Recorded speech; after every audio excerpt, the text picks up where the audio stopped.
코로나19 중앙재난안전대책본부 제1차장 보건복지부 장관입니다.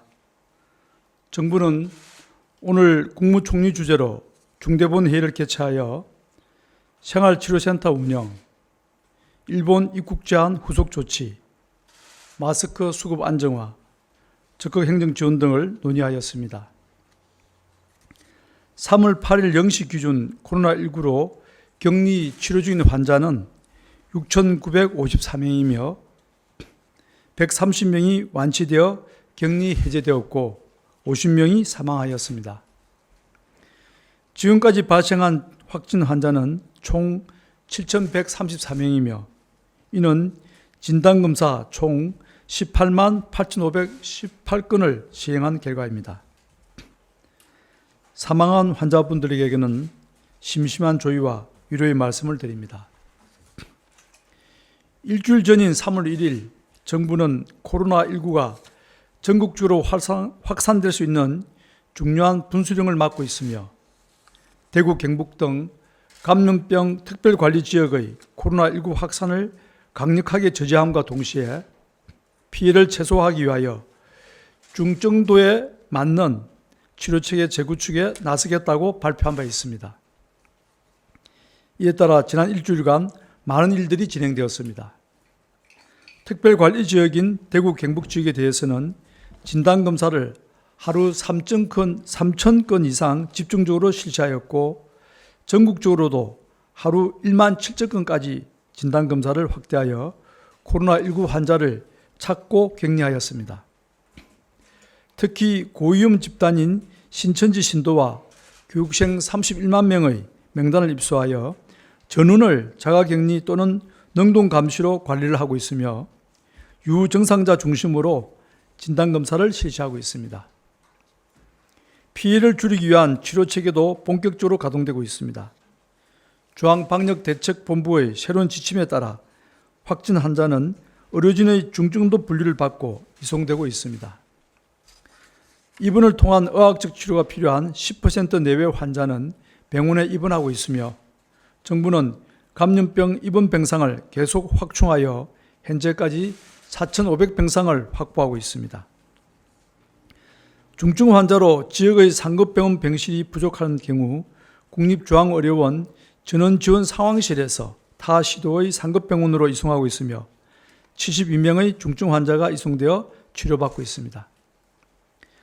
입원 상태의 의학적 치료가 필요 없는 90% 정도의 경증 환자는 생활치료센터에 들어가 의료진이 상시적으로 모니터링하며 보호하고 있습니다. 생활치료센터는 범정부적인 노력을 기울여 오늘까지 약 2,200명 정원의 10개 센터까지 확충하였으며 향후 4,000명까지 보호할 수 있도록 계속 늘려가겠습니다. 진단검사를 최대한 집중하여 다수의 확진 환자들을 한꺼번에 찾아냄에 따라 치료체계가 적절히 대응하지 못하였고 많은 확진 환자들이 자택에서 대기하게 된 점에 대해 진심으로 송구스럽게 생각합니다. 최대한 신속하게 생활치료센터를 확충하여 안정적인 의료관리를 받을 수 있도록 노력하겠습니다. 생활치료센터 시설을 선뜻 제공해 주신 모든 지자체와 지역 주민들, 기관과 기업들, 그리고 의료관리를 맡아주시는 의료기관들에 감사드리며 센터에서 꾸준히 일을 도맡아 주시는 관계자 여러분께도 진심으로 감사드립니다. 이와 함께 대구 중앙교육연수원의 24명, 경주농협교육원의 12명 등 36명이 완치 판정을 받고 금명간에 퇴소할 예정이라는 반가운 소식을 함께 전해드리며 향후에도 건강하게 완치되는 환자들이 많아지기를 기대합니다. 이러한 노력에 따라 현재 코로나19의 확산 추이는 다소 정체되는 양상을 보이고 있습니다. 대구는 신천지 신도의 진단검사를 거의 완료하였고 현재는 일반 대구 시민 중 유증상자에 대한 검사를 집중하며 감염 환자를 찾고 있는 중으로 환자 발생은 점차적으로 감소하는 추세입니다. 경북의 경우 노인시설 등의 집단 감염이 발생하고 있어 중증 환자 치료와 시설 보유에 주력하는 한편 신천지 신도 등 고위험 집단에 대한 진단검사를 확대해 나가고 있습니다. 정부와 경북도가 협력하며 감염병 통제 노력을 강화하고 있으며 당분간 상황을 지켜봐야 할 것입니다. 이외에 전국적으로는 진단검사를 대규모로 실시하고 있으며 산발적인 감염 사례들이 국소적으로 나타나고 있어 역학조사를 통한 접촉자 차단 등 방역망 통제를 강화하고 있습니다. 현재까지의 추이로는 중심 지역인 대구 경북이 점차 안정화되는 변화가 나타나는 초기 상황으로 판단되며 코로나19가 대구 경북을 넘어 전국적으로 빠르게 확산되는 경향은 아직 관찰되지 않고 있습니다. 이러한 결과는 전적으로 국민들의 자발적인 협조 때문이라고 생각합니다. 모든 국민들이 이동이나 모임을 자제하고 사회적 거리두기에 적극적으로 동참해주고 계신 점에 대하여 다시 한번 깊은 감사를 드립니다. 외국의 사례들처럼 극단적인 봉쇄를 실시하지 않고 개방적인 사회를 유지함에도 불구하고 이러한 변화가 나타나는 것은 오로지 국민 여러분들의 참여와 협조 덕분입니다. 그러나 아쉽게도 아직은 코로나19의 확산세가 꺾였다고 상황이 호전되었다고 말씀드릴 시기가 아닙니다. 현재는 변화의 조짐이 나타나고 확산 추이가 다소 진정되고 있는 초기에 불과하며 대구 경북을 비롯한 전국에서 여전히 많은 확진 환자들이 새로 발견되고 있습니다. 지금은 코로나19 감염이 더 뚜렷하게 감소하도록 한층 더 노력하고 집중해야 할 순간입니다. 정부는 코로나19의 확산을 통제하기 위해 범정부적인 모든 역량을 집중하여 방역 관리를 강화해 나가겠습니다. 각 지자체에서도 진단검사 확대와 역학조사 강화, 생활치료센터와 감염병 전담병원의 확충 등 지역의 감염병 대응 체계를 한층 더 강화하여 주시기 바랍니다. 국민 여러분들께서도 많이 불편하고 힘이 드시겠지만 조금만 더 함께 노력해 주실 것을 당부드립니다. 국민 여러분들이 도와주신다면 대한민국은 코로나19로 인한 지금의 감염병 위기를 충분히 극복할 수 있습니다. 확진 환자 수는 비록 7,000명을 넘어 많은 것처럼 보이지만 대부분의 코로나19 환자는 하나의 단일 그룹과 하나의 단일 권역에서 발생하였습니다. 코로나19 환자의 90%가 대구와 경상북도에서 나타나고 있으며 63%가 신천지 종교 집단과 직접 관련이 있고 그 외에도 직간접적 영향을 받은 환자들이 다수입니다.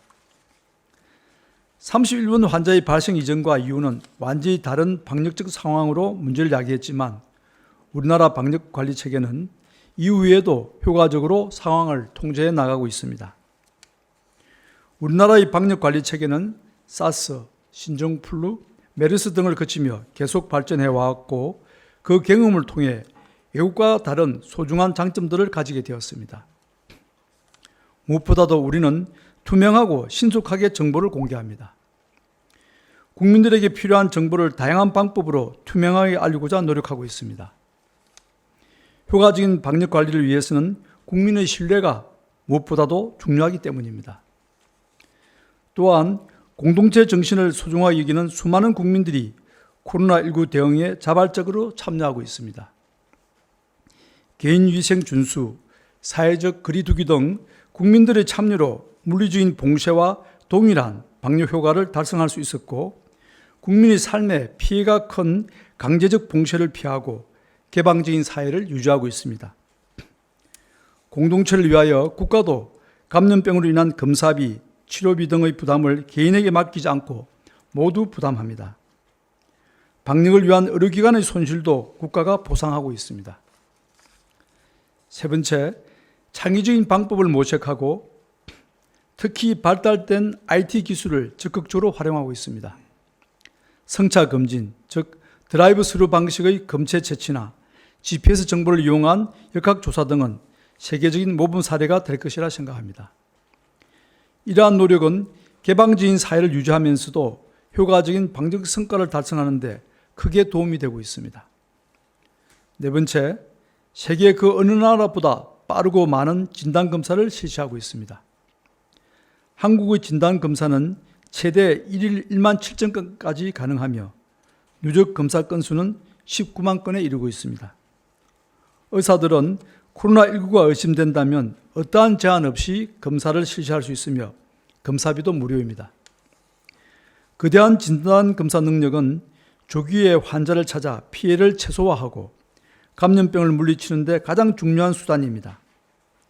역설적이지만 한국의 환자 수가 많은 것은 월등한 진단검사 역량과 철저한 역학조사 등 방역 역량의 우수성을 증명한다고 생각합니다.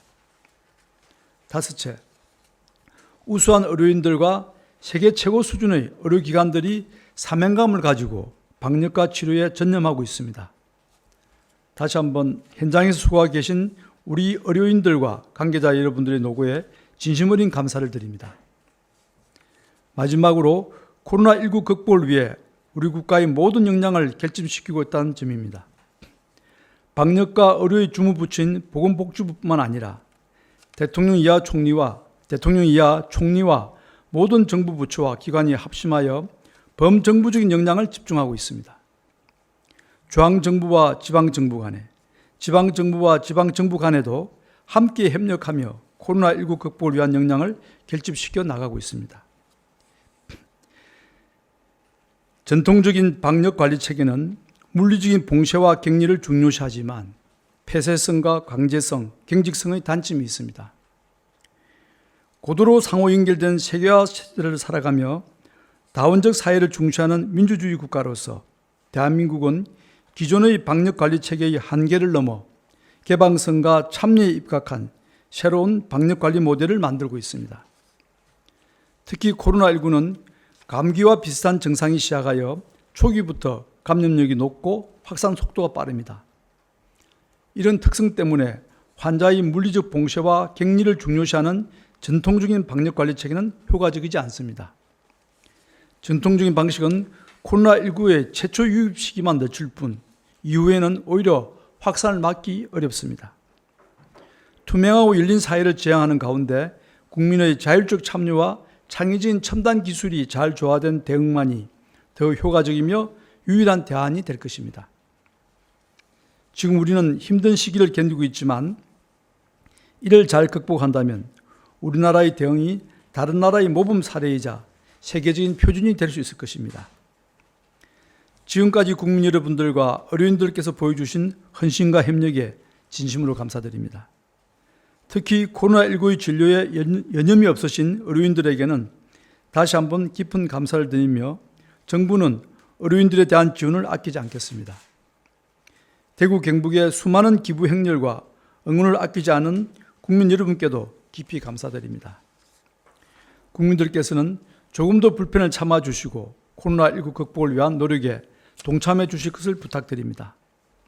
손 씻기 등 개인위생 수칙을 준수하며 외출, 모임을 자제하는 등 사회적 거리두기에 힘써 주시기 바랍니다. 마지막으로 당부드리고 싶은 것은 지금 우리에게 필요한 것은 차별과 배제가 아니라 협력과 연대라는 것입니다. 확진자를 낙인 찍고 허위 왜곡 정보를 유포하거나 책임을 전가하는 행동은 삼가해 주시기를 간곡히 부탁드립니다. 나와 내 가족 그리고 우리 모두가 하나라는 마음으로 모두가 힘을 모아 감염병 확산을 차단하는 데 집중해야 합니다. 지금까지 해온 것처럼 정부와 국민, 의료계가 협력하며 다 함께 대처해 나간다면 지금의 위기는 분명히 극복할 수 있을 것입니다. 감사합니다.